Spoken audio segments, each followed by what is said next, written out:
Hi. Hi, we got Ethan back with us. He's back with us again. And he turned on his radio that's been sitting up here in this blank spot now for several months. He turned it on, and this resistor began to burn out right there. What a bummer. So now he has identified, where's your schematic? Let me get your schematic. We have a noisy household today, but that's cool. I like it like that. It turns out he has identified that resistor as this 250 ohm jobby. One side of it is connected up here to the volume control, which it is in the chassis. Correct, Ethan? Yes, sir. Okay. And the other side goes over and connects to the bottom of an electrolytic, which is the negative of electrolytic, which is that one right there. Correct? Yes, sir. Electrolytic right there. So now, he knows which resistor it is, and we have one to replace it with. The problem is, what's the problem, Ethan? Why did it burn out? Why is it burning out? Exactly right. So now we're trying to figure that out. Ethan has discovered why his resistor right there, that little brown jobby, is burning out. Tell everybody why it's burning out.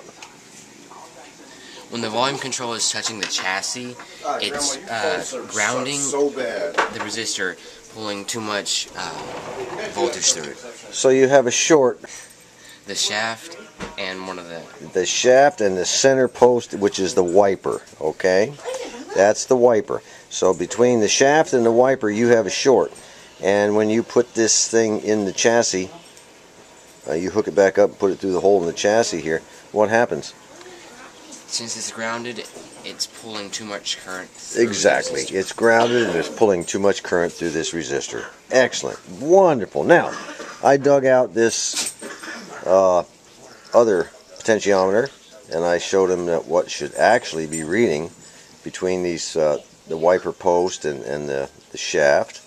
And this was wide open, wasn't it? Now, why can't we use this one for this one? Because this one is a 500,000 ohms, and this is only 100,000. That's right. This one's too small. Plus the on-off switch is missing, and I can order one. No, that's not a problem. Okay. Fantastic. I think you did real good. How much of a reading are we getting between that wiper and this shaft? Almost a million. Almost a million. Almost a meg of resistance. That's fantastic. You did real good. So what do we do now? We're just going to have to wait and order a part that we need for this. And I guess we're going to have to do some gluing of the cabinet together, right? Yes, sir. All right. Ethan has finished gluing the top all the way around now on this radio, and he's fixing to do the bottom. This bottom section still needs to be glued down. What we did was glue the front and get it in position, and now we can kind of move this in and out a little bit and clamp it in place. Now, after he puts the glue on, of course. Now, as you can see right here, I don't know if quite a while back I told you about the reason I don't like to sand veneer. Here's a classic reason right here. That veneer has been sanded all the way through, and there's really nothing you can do about it, short of replacing the entire top, which we won't do just for a tiny little corner. But whoever sanded that could have been anybody, and if I were to sand it again, or Ethan were to sand it again, it would sand right through, wouldn't it, buddy? Yeah. And we don't want that. Anyway, Ethan's fixing to, now that we got the top solid, he's fixing to do a number on the bottom. And then we're going to have to strip this bottom too. You see that? That's kind of funky looking. We don't want that, do we? No. Say hi to everybody this morning. Hello, and good morning. There you go. Okay. So get working, big boy. Ethan has glued the cabinet up completely. It is the next day, and he's now taped it all off. And what we're going to do is take some, we've got some Mohawk toner here. It's dark, extra dark walnut. Extra dark walnut. And he's going to put that around this edge here and get it looking real good, aren't you, boy? Yes, sir. Ethan is putting on his toner along the top edge of his radio. First time he's ever done it. Kind of nervous, huh? Huh? A little bit. A little bit, yeah. There you go. Just lay it on there. You can do it. Okay, we'll let that dry, and then we'll wind up putting 2 or 3 coats on it. It's a little moist out here today, just in case we have our no blush retarder, which will release any blush that might occur.